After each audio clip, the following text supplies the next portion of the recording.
हमारा next topic है importance of botany in modern world. Botany, the study of plant, is essential to the modern world in a numerous way.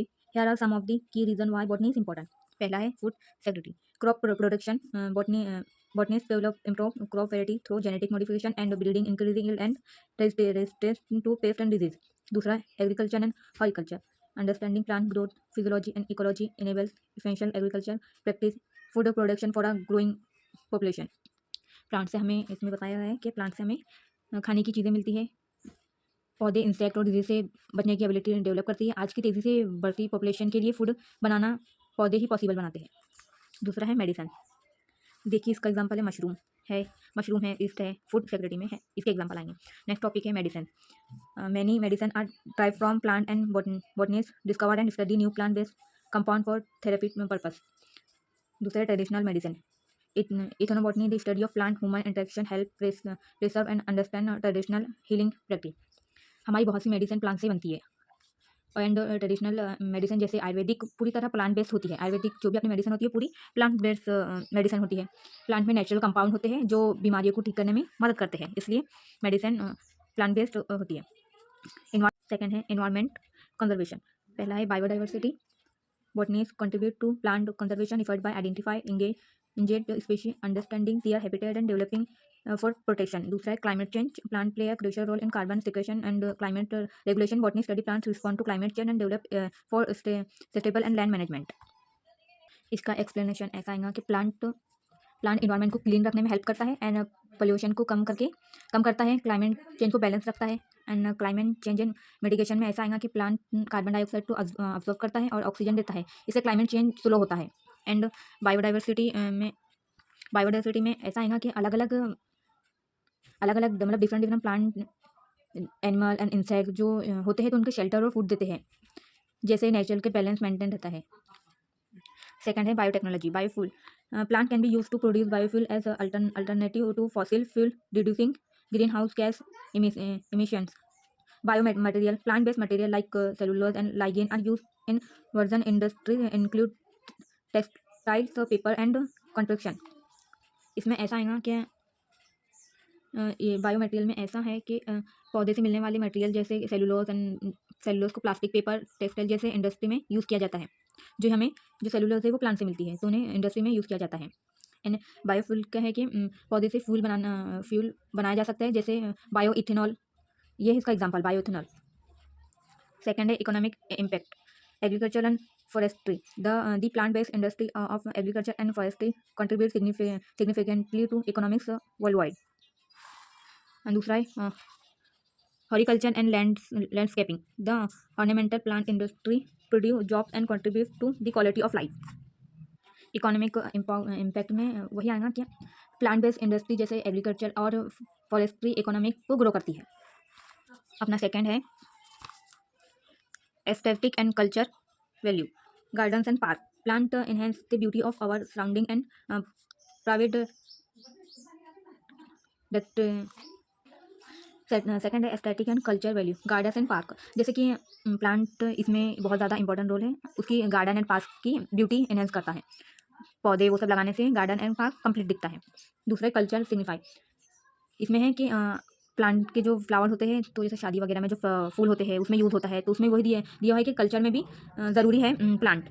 Next topic है basic of diversity. Biological diversity deal with the degree of nature's variety in the biosphere. This variety can be observed in three levels. The genetic variability within a species, the variety to species within a community, and the organization of species in a area into distinctive plant and animal communities constitute the ecosystem diversity. Definition है diversity की. Biological diversity of और biodiversity is that part of nature. ये दोनों भी biodiversity and biological diversity ये दोनों भी nature में इंक्लूड है एंड दोनों भी different in gene among the individual of species, the variety and richness. इनकी स्पीसी एंड रिचनेस में भी डिफरेंस है of all the plant and animal स्पीसी at different scales in space locally in a region in the country and the world, and various types of ecosystem both terrestrial and aquatic within a defined area. Both variety पाई जाती है terrestrial भी and aquatic areas में. इसका simple सा आपको याद रखना है कि बायोलॉजिकल डाइवर्सिटी एंड बायोडाइवर्सिटी का मतलब होता है कि आपको इसका सिंपल सा डेफिनेशन ऐसा याद रखना है कि बायोलॉजिकल डाइवर्सिटी या बायोडाइवर्सिटी का मतलब होता है कि नेचर में पाए जाने वाले सब प्लांट एंड एनिमल की वैरायटी और इनका एक इकोसिस्टम के अंदर रहने का तरीका है। और इसमें 3 वैरायटी या चीज़ें पाई जाती है। तो पहला है अपना जेनेटिक डाइवर्सिटी एंड सेकंड है स्पेशीज डाइवर्सिटी एंड तीसरा है इकोसिस्टम डाइवर्सिटी। तो पहला हम देखेंगे कि जेनेटिक डाइवर्सिटी क्या होता है।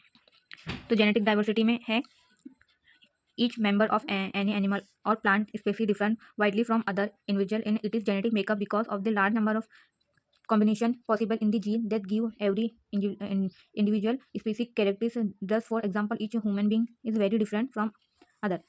इसका मतलब है जेनेटिक डाइवर्सिटी का सिंपल मीनिंग है कि जेनेटिक डाइवर्सिटी का मतलब है एक ही स्पेसी के इंडिविजुअल अलग अलग एनिमल्स या प्लांट के जीन में डिफरेंट होना। हर इंडिविजुअल के का जेनेटिक मेकअप जीन जैसे कॉम्बिनेशन थोड़ा अलग होता है। जैसे ह्यूमन और एनिमल में कितना डिफरेंट होता है उनकी जेनेटिक डाइवर्सिटी की वजह से इनमें डिफरेंट पाया जाता है। तो genetic variability is essential for a healthy breeding population of a species. If the number of breeding individual is reduce the dissimilarity of genetic makeup is reduced in breeding occur. Eventually, this can lead to the extinction of the species. The diversity is wild species from the gene pool from which our crops and domestic animals have been developed over thousands of years. Today, the variety of nature's bounty is being further harnessed by using field relatives of crop plant and to create a new varieties of more productive crop and to breed better domestic animal. इसका simple सा explanation ये होगा कि genetic diversity में आपको simple सा इतना ही याद रखना है कि इसका बेस्ट एग्जांपल है ह्यूमन बीइंग। इसमें जैसे सब ह्यूमन सेम स्पेशी है पर हर पर्सन की आँख नाक और हाइट और बॉडी इसमें डिफरेंट होता है।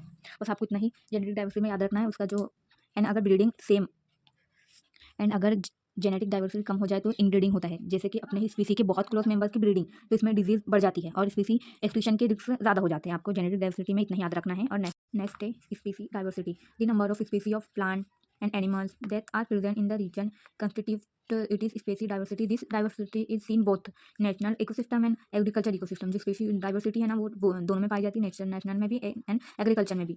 सम areas are richer in species than other. Natural some areas are the natural tropic forests have a much greater species richness than plantation developed by the forest department of timber production. At present, conservation scientists have been able to identify and categorize about 1.8 million species on Earth. However, many new species are being identified, especially in the flowering plant and insect areas that are rich in species diversity are called hotspots of diversity. India is among the world 15 nations that are exceptionally rich in species diversity. आपको इसमें याद रखना है कि special diversity का मतलब होता है किसी रीजन में कितनी अलग अलग प्लांट और एनिमल स्पेशी पाए जाते हैं। एंड नेशनल इकोसिस्टम जैसे फॉरेस्ट और एग्रीकल्चर फील्ड में स्पेसी अलग होती है। एंड कुछ जगह ज़रूरत से ज़्यादा स्पेशी होती है। इनसे हॉटस्पॉट इसे हॉटस्पॉट बोलते हैं। और इसकी जो इंपॉर्टेंट पॉइंट आपको याद रखना है कि साइंटिस्ट को अब तक लगभग 1.8 मिलियन स्पेसी अर्थ पे मिली है या फिर पता चली है, आप ये कह सकते हैं। एंड बहुत सी नई स्पेशी अभी भी मिल रही है, जैसे कि फ्लावर इंसेक्ट प्लांट ये सब जो आपने देखा इसमें अभी भी जारी उनका ढूंढना। बहुत सी नई स्पेशी मिल रही है, ये आपको याद रखना है। एंड ट्रॉपिकल फॉरेस्ट में स्पेशी डाइवर्सिटी सबसे ज़्यादा होती है, ये आपको याद। सेकेंड है ecosystem diversity. There are large variety of different ecosystem on earth. Ecosystem में डिफरेंट तरह से अर्थ के ऊपर डिफरेंट वेराइटी इकोसिस्टम की पाई जाती है, which have their own complement of distinctive interlinked species based on the difference in the habitat ecosystem. Diversity can be described for a specific geographical region, and distinctive ecosystem include landscapes such as forest, grassland, desert, mountain, etc., as well as aquatic ecosystems such as rivers, lakes, and the sea. Each region also has man-modified areas such as farmland or grazing. Faster India is expectationally rich in the ecosystem diversity. इसका ecosystem diversity का explanation है कि अर्थ पर मौजूद अलग अलग ecosystem की variety होती है। हर इकोसिस्टम का अपना इन्वायरमेंट होता है, अपने प्लांट्स एंड एनिमल होते हैं। एंड इसकी एग्जांपल की बात करें तो एग्जांपल ऑफ इकोसिस्टम में आएगा फॉरेस्ट, जैसे जंगल, घास वाले एरियाज, ग्रासलैंड एंड माउंटेन, पहाड़, रिवर्स, सी, समंदर, झील, ये सब इकोसिस्टम डाइवर्सिटी में ये सब एग्जाम्पल है, आपको याद रखना पड़ेगा। और इसमें यह भी बताया गया है कि हर रीजन अपनी खास स्पेशी रखते हैं, इससे इकोसिस्टम डाइवर्सिटी बढ़ जाती है। एंड इंडिया दुनिया की सबसे रिच कंट्री में है बायोडाइवर्सिटी में।